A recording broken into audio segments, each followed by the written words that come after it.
Up next, it is the Phantom Focus school year finale.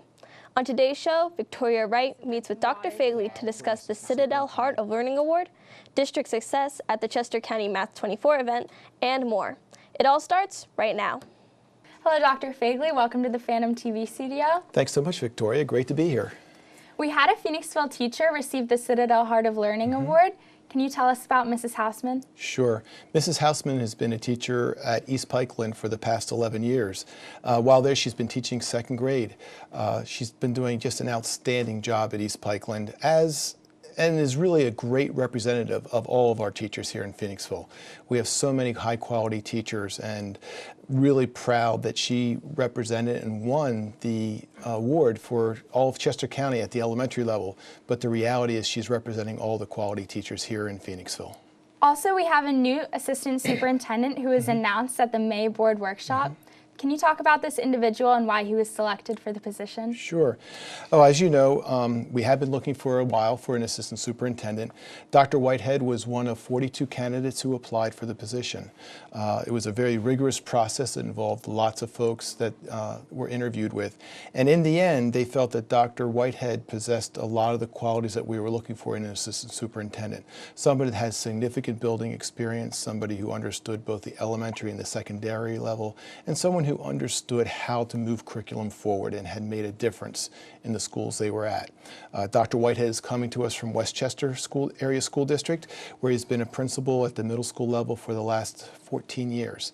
So he has had a lot of great experience over at Westchester, has done a great turnaround of one of their middle schools in the last 6 years, and we're looking forward to having him on staff and helping us continue to grow here in Phoenixville. A lot in the news in recent months have been about the safety of drinking water in public school systems. What is the status of drinking water here, and what sort of testing has been taken? Sure. Back in 2010, we tested all the water fountains here in Phoenixville and checked them out. We also put filters on the water fountains, so we have the fountains already filtered. We are, in an abundance of caution, going to retest the water fountains again this summer, make sure that all our water fountains are safe. We believe they are. All the water is coming directly from public sources, so all that water is tested pre-coming in, and we've known that it's been good, but we will retest it again this summer to make sure everything is okay. But our belief is that we are in very good shape since we tested in 2010, way ahead of the curve, and we have our systems on filters. All right. Staying with the district business, as we move into the summer months, what are the expectations for the progress of the Early Learning Center construction project? Wow, so much is taking place right now. What is expected? The next major milestone most people will feel is on June 20th. Route 29 is going to be closed north of Pothouse Road, and that will be in anticipation and doing the work around the Pothouse Route 29 intersection.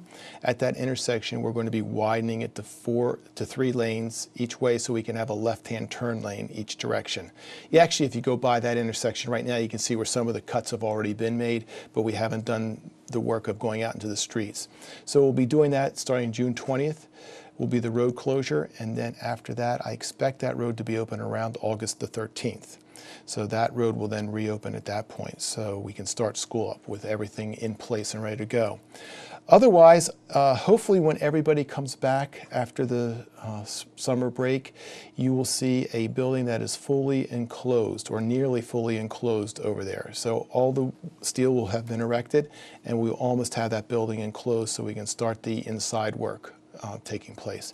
In addition, you see the field starting to take shape, so you'll start to get a sense of where all the playing fields are going to be up in the upper portion.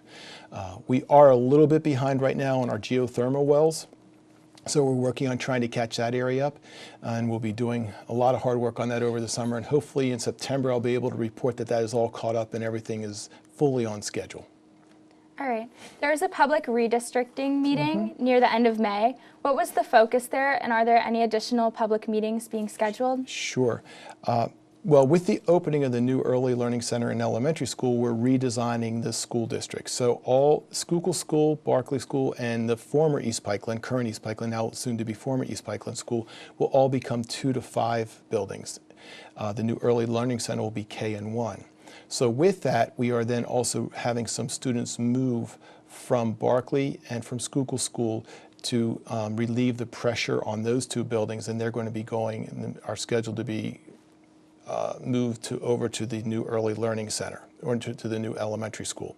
So we do have about 150 students that we're looking to have moved to the new elementary school in order to get our class sizes down to the level we would like them to be at all the elementary schools, which is about 80% capacity.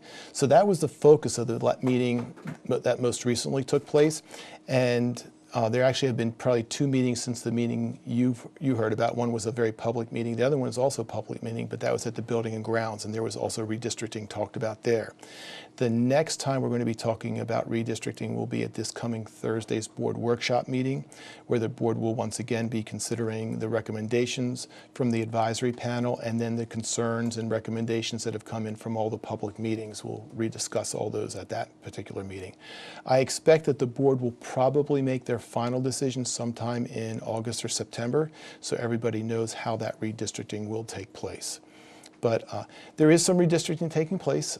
The good news is it's not too many families, but if you're affected at all, it feels like it's huge, and we understand that it feels huge to anyone that is affected. Another staple of the summer here are the enrichment programs that we offer. Can you talk a bit about how parents can get their children involved? Sure. So Phoenixville Summer is something that was started 3 years ago. I just learned the other day, and again confirmed this morning, that we have really upped enrollment this year. It is really filling up fast, and so we're really feeling excited about how the growth has taken place over the last 3 years. For folks who would like to be enrolled in it, go to phoenixvillesummer.com. www.phoenixvillesummer.com, and you can go on there and register for all the remaining open slots that are still available. I would encourage people to do that quickly because slots are closing right now, which is new and different than it has been for the last 2 years when we were growing the program. It really feels like the program is growing and taking hold. And I'd like to thank Matt Junta and Sandy Claus for all their good work at pulling that together. Phoenixville was well represented at the Chester County Math 24 competition. In fact, we had a student from East Pikeland, Emma Toman, who advanced to states. Yes, so. Yes, Emma did a great job. Actually, all of our students did a great job. We, in the final group, we had 6 of the slots, so we had 50% of the slots. And we have one of the students that is advancing to the state tournament, which is taking place next week. After school is over, Emma will be heading out to the state tournament, where she'll be competing and hopefully coming back with some hardware, as they say, for doing some great work. But congratulations to all the Math 24 students who did just a phenomenal job at the local level and then at the county level. The speed with which they're able to answer the questions just astounds me every year. As one of the people who was a judge, I was barely able to get ahead of the problems as they were sitting there going through them. It was really incredible. When you reflect back on the 2015-2016 school year, what are some things that have stood out to you? Wow. There's so many, and probably as I start listing them, I'm going to get in trouble for missing something, and so I don't mean to miss anyone. But as I think about some, I'm really impressed with all the plays that have taken place this past year. The students at the elementary, middle, and high school level just did an absolutely incredible job with what they were doing with the plays. The growth of our sports programs. Mr. Junta has done a fabulous job of leading that growth, and I'm really looking forward to, as we continue the years to come, as we open up the new fields that are able to keep more of the students here on grounds and actually able to expand even more opportunities for students to be involved in the sports programs. Let's see, Art Night. The district art night was absolutely incredible here in the high school. Oh, I guess it was only about 3-4 weeks ago, but it was just really phenomenal seeing the artwork of K through 12, obviously, but in particular some of the work of the high school students. I was in awe at the level of work they had. When we look at how our kindergartners are doing, for the second year in a row, we have 96% of them reading at or above grade level as they exit this year, which is absolutely a phenomenal figure, and that's all children at the kindergarten center are reading at that level. We look at the elementary level. 2 new principals came on board this year, truly an exciting period of time. We also did a lot of work with mathematics, and they did enough work with mathematics that next year we're going to actually be able to start doing what we call decoupling math, and that is looking at mathematics just like we look at reading. When a student is able to read at a higher level, we give them the higher level book in elementary school. We're now going to start doing that same work in mathematics, which is really great, and I'm looking forward to all the good work that comes out of that. Middle school, let's see, for the 3rd year in a row, we have a ton of students coming out already completing the Keystone exam in Algebra 1. This year it went up to nearly 50%, and that's a testament to the hard work that Dr. Garitano and the staff are doing there in math, science, and all the subject areas, helping all students really work and growing. To think that 50% of the students have one of the requirements done for 11th grade as defined by the state is pretty amazing. And then you look at all the different things that are happening here at the high school. The physics team, I'm going to have to look at my notes on this one. The physics team, the mock trial team, the Model UN team, the Pennsylvania Junior Academy of Science program, FBLA, Purple Press, and then of course Phantom TV, just to name a few of them. Truly incredible things that are happening here at the high school. Just amazing stuff. All right, well, thank you so much, Dr. Fegley, and have a great summer. You the same, Victoria. Have a wonderful one. Thank you. Take care.